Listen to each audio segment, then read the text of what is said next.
ఓం మహాగణాధిపతయే నమః. ఓం గురుభ్యో నమః. ఓం శ్రీమాత్రే నమః. అరుణాం కరుణాతరంగితాక్షీం ధృతపాశాంకుశపుష్పబాణచాపాం అనిమాదిభిరావృతాం మయూకైః అహమిత్యేవ విభావయే భవాని. శ్రీమాత్రే నమః. ప్రేక్షకులకి ఆ లలితాంబిక అమ్మవారి యొక్క అనుగ్రహం పరిపూర్ణంగా కలగాలని స్ఫూర్తిగా కోరుకుంటూ మనం ఈరోజు వివాహము తర్వాత వాళ్ళ యొక్క లైఫ్ స్టైల్ చాలా మార్పులు వస్తాయండి. వివాహం వివాహ జీవిత భాగస్వామి గనక మంచి వ్యక్తి వస్తే వాళ్ళ యొక్క జీవితం 90% మారిపోతుంది పాజిటివ్గా. అదే సరైన వ్యక్తి రాకపోతే 99%, 90 నుంచి 99% కూడా కావచ్చు, ఒకసారి నెగిటివ్లోకి వెళ్ళిపోతుంది. మరి వివాహం తర్వాత కొన్ని సంఘటనలు వాళ్ళలో ఇవాళ రేపు మనం చూస్తున్నాం. భార్యని భర్త చంపేయడం, భర్తని భార్య చంపేయడం, చాలా సంఘటనలు ఈ మధ్య మరి ఈ నెల అయితే ఎక్కువగా చూశాను. మరి మీకు కలిసి రావాలి, మ్యారేజ్ తర్వాత ఎటువంటి ఇబ్బందులు కలగకుండా ఉండాలంటే ఏం చేయాలి, అసలు ఎటువంటి కాంబినేషన్ ఉంటాయి, ఎటువంటి లగ్నం వారికి వివాహ సంబంధంగా బాగుంటుంది, బాగోకపోతే ఏ పరిహారాలు చేసుకోవాలి అనేటువంటి విషయాలు ఇప్పుడు మనం తెలుసుకుందాం.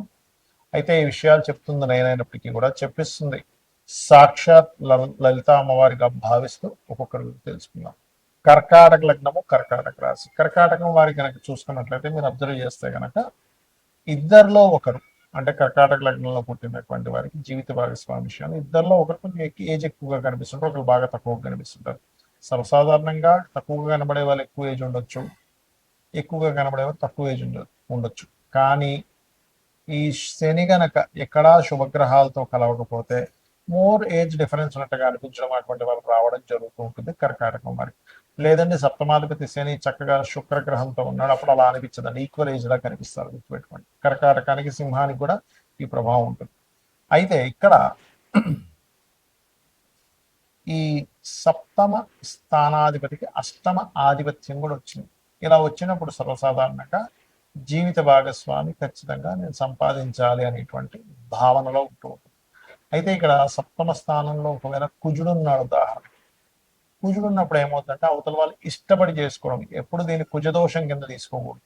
ఎందుకంటే ఈ కర్కాటక లగ్నానికి కుజుడు పాపి కాదు, శుభుడవుతాడు, గుర్తుపెట్టుకోండి.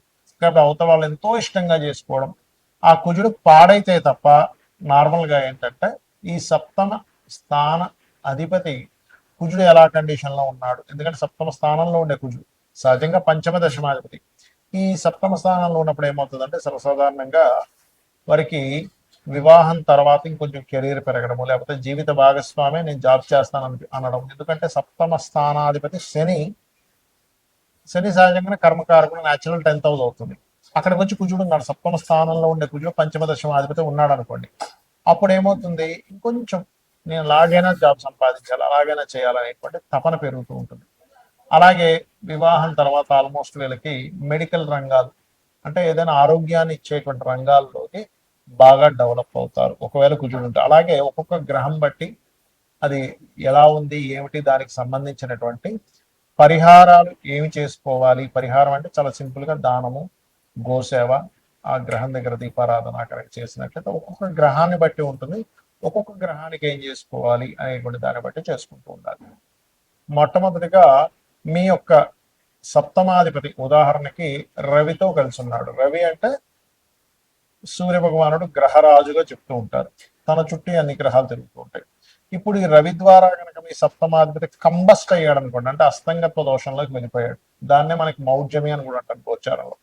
అప్పుడు సూర్య భగవానుడికి చేసుకోవాలి. అంటే ఏంటి, సూర్య ఆరాధన చేసుకోవడం, ఆదిత్య హృదయం చదవడం, గోవునికి గోధుమ రవ్వ తినిపించడము, తండ్రితో గొడవ పెట్టుకోకుండా తండ్రిని చక్కగా గౌరవించడం, తండ్రి కాళ్ళకు నమస్కరించుకోవడం చేస్తూ ఉంటే ఆత్మకారకుడు సూర్య భగవానుడు, తండ్రి కారకుడు, మెడికల్ వీటికి కారకుడు, ఎవరికైనా మెడికల్ సంబంధించిన ఏదైనా సేవలు చేస్తూ ఉండాలి, అప్పుడు సూర్య అనుగ్రహం కలుగుతుంది.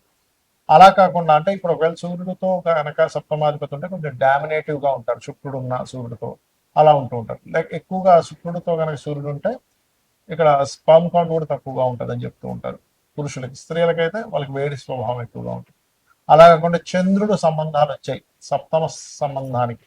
చంద్రుడు అంటే ఏంటి, చంచలత్వము, అది స్త్రీకి కావచ్చు పురుషుడికి కావచ్చు. మీకు వచ్చే జీవిత భాగస్వామి కాస్త ఎక్కువగా ఎమోషన్ గా ఉండడం, కొంచెం స్థిరత్వం లేకపోవడం ఇలాంటివి జరుగుతుంటాయి. అలాంటప్పుడు బియ్యము దానంగా ఇవ్వడం, ఇందాక రవి అయితే గోధుమలు, బియ్యం దానంగా ఇవ్వడం, గోవులకి ముల్లంగి తినిపించడము, అదేవిధంగా కాస్త నీటి ప్రదేశాలు వెళ్ళినప్పుడు కొంత జాగ్రత్తగా ఉండడము, ఎక్కువ ఎమోషన్స్ అయిపోయేటప్పుడు వారిని మెడిటేషన్ చేయమని చెప్తూ ఉంటారు. ఏమవుతుందంటే ఓవర్ ఎమోషన్స్ అయిపోవడం, తద్వారా కూడా ఇద్దరి మధ్యన గొడవలు వస్తూ ఉంటాయి. అయితే ఇక్కడ సప్తమ స్థానం అనేటువంటిది ఎప్పుడు కూడా జీవిత భాగస్వామి యొక్క రూపురేఖల్ని వాళ్ళు ఎలా ఉంటారు అనేటువంటి చెప్తుంది. కానీ 12వ స్థానం అనేటువంటి ఒకటి ఉంటుంది. అదేమిటంటే మీ మ్యారిటల్ లైఫ్ ఆఫ్టర్ మ్యారేజ్ తర్వాత ఎలా ఉంటుందో అని చెప్తుంది. దానికి కూడా ఇప్పుడు ఇందాక మనం చెప్పుకున్నటువంటి రవికి సంబంధం వస్తే ఈగో క్లాషెస్ వల్ల, చంద్ర సంబంధం వస్తే ఓవర్ ఎమోషన్స్ వల్ల, అంటే నా ఎమోషన్స్ నీకు అర్థం అవ్వట్లేదు, లేకపోతే నీ ఎమోషన్స్ నువ్వు సరిగా వ్యక్తపరచట్లేదు అనేటువంటి ఎక్కువగా వస్తుంటాయి చంద్రుడు. కాబట్టి బియ్యం దానంగా కూడా మెడిటేషన్ చేయడం చేస్తుండాలి.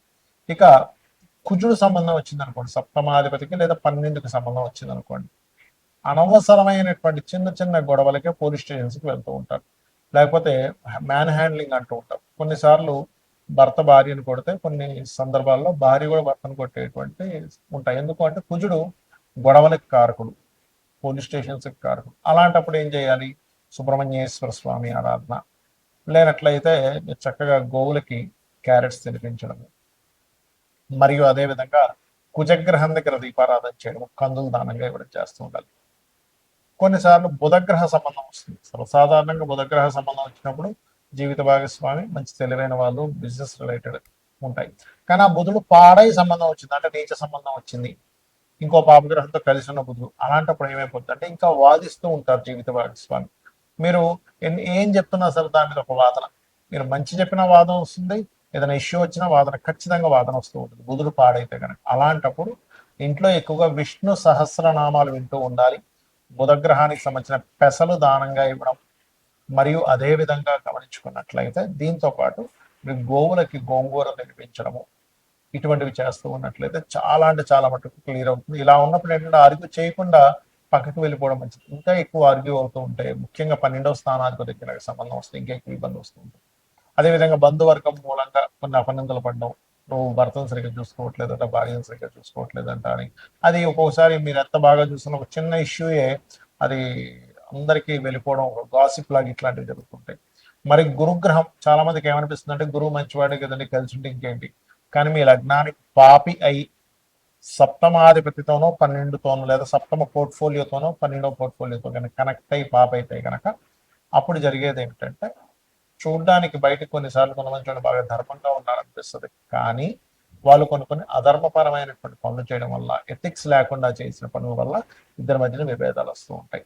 లేకపోతే ఇంట్లో భర్త కానీ భార్య కానీ పూజ చేస్తానంటే భార్య అనడం, ఇటువంటివి ఎక్కువగా జరుగుతుంటాయి గ్రూప్ ఆడైనప్పుడు. అలాంటప్పుడు దక్షిణామూర్తి ఆరాధన చేయడము, శనగలు దానంగా ఇవ్వడం, మీరైనా ఇవ్వచ్చు, మీ జీవిత భాగస్వామితోనైనా ఇప్పించవచ్చు.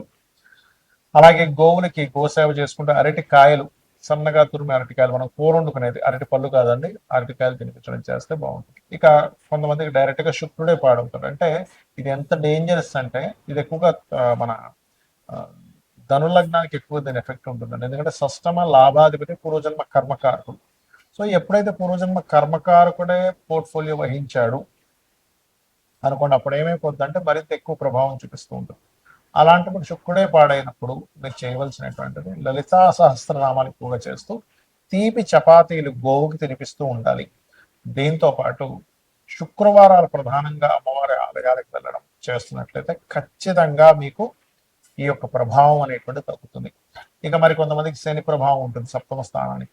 అలాంటప్పుడు ఏమవుతుందంటే లేట్ మ్యారేజెస్ అవ్వడం, ఎప్పుడు ఏదో ఒక నిందలు పడ్డం వివాహం తర్వాత, అదేవిధంగా వివాహం తర్వాత చాలా విషయాలు లేట్ అవ్వడం జరుగుతుంటుంది. అలాంటప్పుడు ఏమీ కంగారు పడకుండా మీరు చక్కగా నువ్వులు దానంగా ఇవ్వడం, గోవులకి బెల్లం తినిపించడం, ఇట్లా చేస్తుంటారు. ఇక రాహుకేతువుల ప్రభావం వస్తే, ముఖ్యంగా రాహు ఇల్యూజన్ కి, ఇమాజినేషన్ కి కారణం, వచ్చేటువంటి వారి ఎక్స్పెక్టేషన్స్ ఎక్కువ పెట్టుకుంటారు.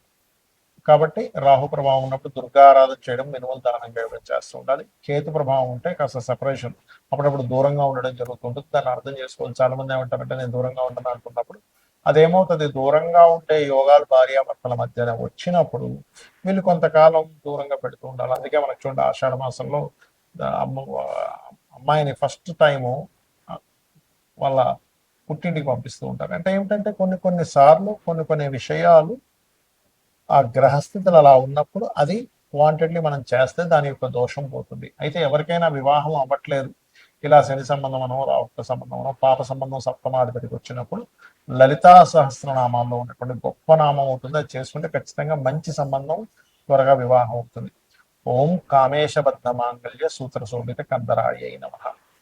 ఇక వివాహం అయిందండి కానీ మాకు ఇబ్బంది వస్తుంది, ఎప్పుడు ఏదో గొడవలు వస్తున్నాయి అనుకున్నప్పుడు మీ వ్యయాధిపతి అంటే మీ 12వ స్థానాధిపతి 12వ పోర్ట్ఫోలియో కారకుడు ఏ గ్రహం ద్వారా పాడైందో తెలుసుకొని మనం ఇప్పుడు చెప్పినటువంటి దానాలు ఇవ్వడం. ఇందాక రాహు అనుకోండి మినుములు, కేతు అనుకోండి ఉలవలు దానంగా ఇస్తూ ఉండాలి. అయితే మీరు ఈ దానాలు ఇచ్చుకుంటూ మీరు ప్రత్యేకంగా ఓం శివకామేశ్వరాంకస్త శివ స్వాధీన వల్లభాయే నమః చేసినట్లయితే ఖచ్చితంగా బాగుంటుంది.